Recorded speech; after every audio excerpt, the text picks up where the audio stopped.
भाइयों बहनों, यहाँ की धरती अपने अतिथि सेवा के लिए तो विख्यात है ही, लेकिन साथ ही साथ यहाँ की धरती ने यहाँ के वीरों और वीरांगनाओं के एक नए इतिहास को भी हम सबके सामने प्रस्तुत किया है।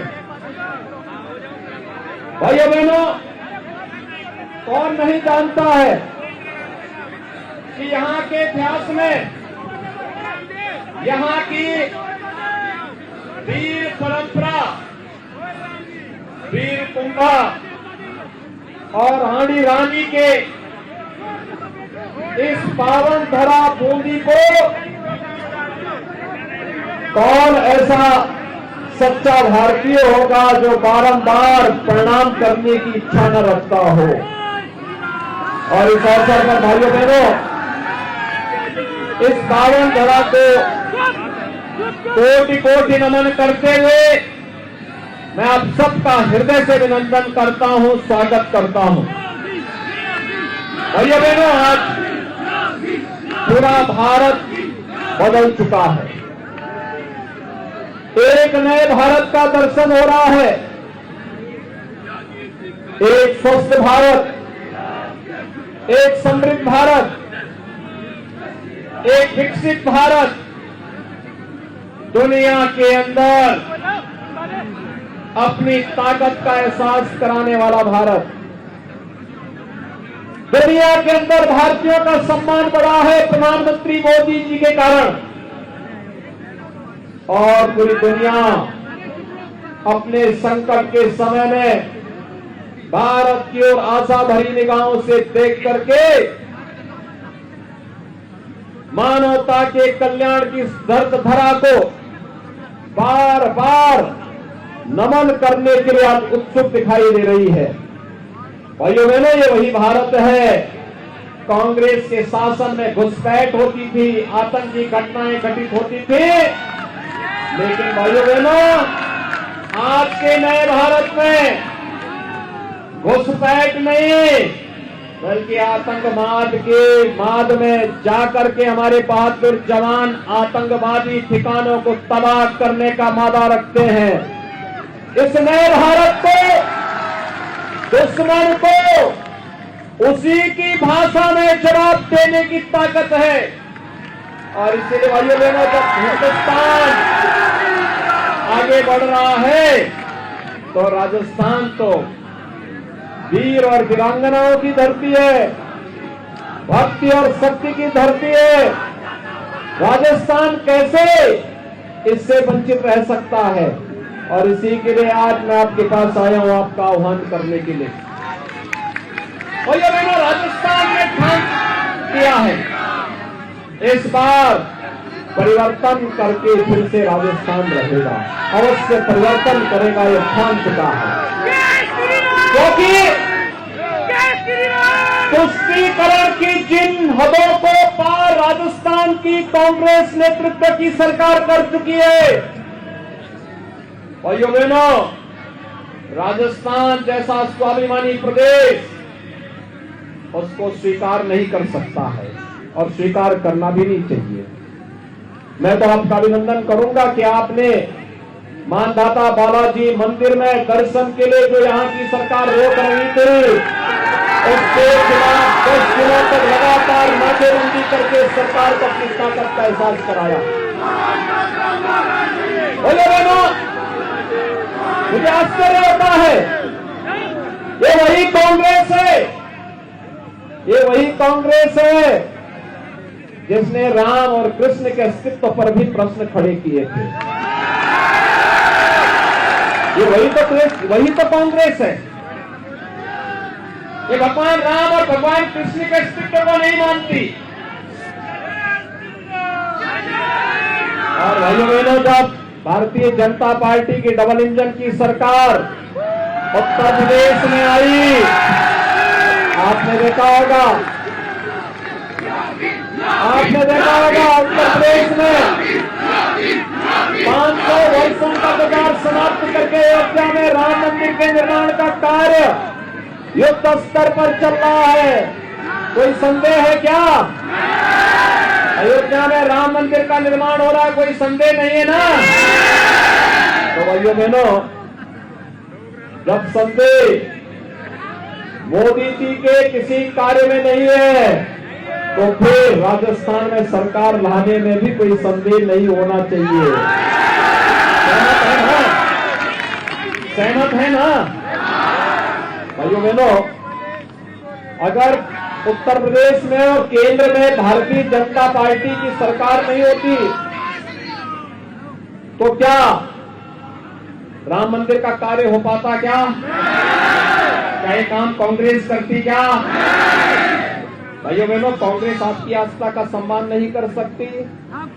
और याद करिए, अगर यहां बीजेपी की सरकार होती तो कन्हैया लाल जैसे निर्दोष नागरिकों की हत्या होती क्या? और ये सरकार तो मुआवजा देने में भी भेदभाव करती है। कन्हैया लाल के परिवार को मुआवजा दिया जाता है 5 लाख रुपया, और 2 मुस्लिम मोटरसाइकिल में आपस में टकरा करके जयपुर में मरते हैं, उनको दिया जाता है 20-20 लाख रुपया। तो कांग्रेस की घोषित नीति है भाइयों बहनों। आपने देखा होगा, मोदी जी प्रधानमंत्री बने, उन्होंने हर गरीब के घर में शौचालय दे दिया।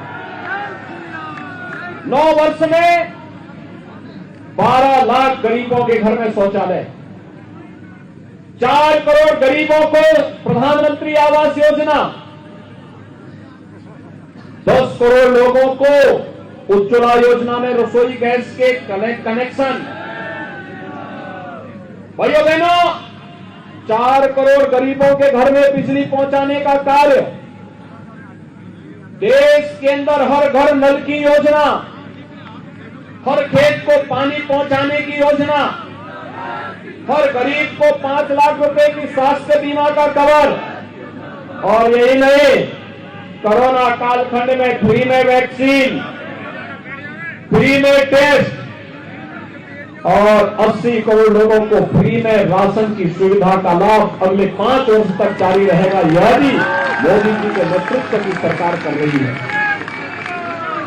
भैया बहनों, मोदी जी ने नारा दिया सबका साथ सबके विकास का, लेकिन कांग्रेस के समय में क्या बोला जाता था कि देश के संसाधनों पर पहला अधिकार मुसलमानों का है। ये तो कांग्रेस बोलती थी। भाइयों बहनों, आश्चर्य होता है, देश के संसाधनों पर पहला अधिकार गरीब का होना चाहिए, वंचित का होना चाहिए, दलित का होना चाहिए, जनजातियों का होना चाहिए, देश के नागरिकों का होना चाहिए, आधी आबादी का होना चाहिए। लेकिन भाइयों बहनों, नागरिकों को उनका अधिकार देने की बजाय कांग्रेस ने तुष्टीकरण की नीति को लागू कर दी। अगर तुष्टीकरण की नीति नहीं होती, कन्हैया लाल की हत्या नहीं होती। तुष्टीकरण की नीति पे सरकार नहीं चलती तो भाइयों बहनों, मानदाता बालाजी मंदिर के दर्शन के या प्रवेश पर यहां की सरकार रोक नहीं लगाती। और मैंने तो सुना है कि यहां की सरकार ने वहां पे सांसद विधायक निधि के कार्य कराने में भी रोक लगा दी है। भाइयों बहनों, हमारे यहां उत्तर प्रदेश में जितने मंदिर हैं, जितने धर्मस्थल हैं, उन सब के लिए हम लोगों ने एक योजना अलग से चलाई है, उनके पुनरुद्धार की, उनके सुंदरीकरण की। और आप जाएंगे हर जगह आपको हर मंदिर, हर पौराणिक स्थल का सुंदरीकरण का कार्य देखने को मिलेगा। एक नए रोज के साथ, तेज के साथ नई अयोध्या भी बस रही है, और साथ साथ काशी में भगवान विश्वनाथ का धाम भी दिव्य भव्य रूप में सामने आया है। मथुरा वृंदावन भी सज रहा है। भैया बहनों, ये नए भारत की नई तस्वीर है और इसी के लिए एहसास करने के लिए, कराने के लिए आज मैं आपके पास आया, आपसे अपील करने के लिए। राजस्थान आपने देखा होगा 5 साल पहले जब वसुंधरा राजे जी के नेतृत्व में भारतीय जनता पार्टी की सरकार थी, विकास की योजनाओं को बिना भेदभाव के हर नागरिक तक पहुंचाने का कार्य भारतीय जनता पार्टी की सरकार कर रही थी। और कांग्रेस की सरकार आई, सारे कार्य ठप पड़ गए। ये तो आपस में ही नूरा कुश्ती कर रहे हैं, आपस में ही लड़ने से फुर्सत नहीं है। और भाइयों बहनों, इसीलिए मैं आपसे आह्वान करने के लिए आया हूं। मैं आपको अभिनंदन करूंगा कि अशोक डोगरा जी को आपने पिछली बार भी विधायक बनाया, उससे पहली बार भी बनाया, और अब पारी आई है फिर से सरकार आने की, तो उन्हें फिर से भारी बहुमत से विजयी बनाने के लिए आज आपके बीच में आया है। आज यहां पर हमारे 3 प्रत्याशी हैं। बूंदी विधानसभा क्षेत्र से अशोक डोगरा जी है, केशव राय पाटन से श्रीमती चंद्रकांता जी है, और हिंडोली से श्री प्रभुलाल सोनी जी भारतीय जनता पार्टी के प्रत्याशी हैं।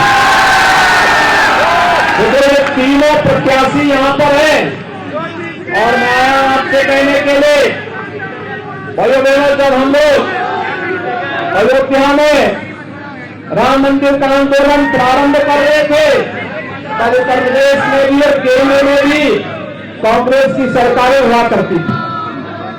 और कांग्रेस के लोग, जब हम लोग बोलते थे रामलला हम आएंगे, मंदिर वहीं बनाएंगे, कांग्रेस के लोग हंसते थे, कहते थे कैसे बनाएंगे।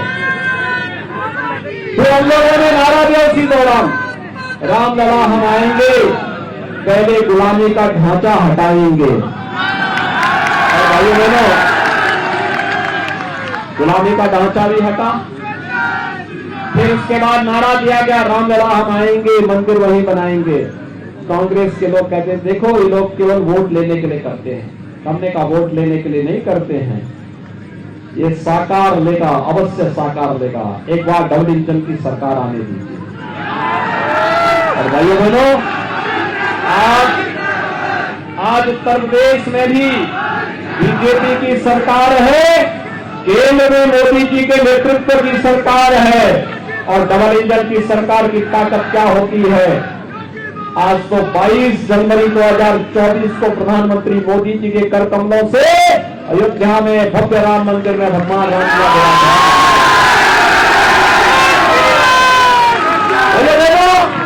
राजस्थान में भी डबल इंजन की सरकार चाहिए, सहमत है? ऐसे ही, और इसीलिए आपका आह्वान करने के लिए आया हूं। 22 जनवरी के बाद अयोध्या में दर्शन करने का इच्छुक कौन कौन है? तो पूरा बूंदी ही दर्शन करने का इच्छुक है, तो तीनों प्रत्याशियों को जिता करके भेजिए, इनको जयपुर भेजिए। और मैं इन तीनों से कहूंगा कि लोग फिर अपने अपने विधानसभा क्षेत्र से 22 जनवरी के बाद अयोध्या आइए, स्वागत की तैयारी हम लोग करेंगे। सहमत है? सभी लोग सहमत हैं? सही बात है ना? तो फिर मेरे साथ बोलेंगे भारत माता की,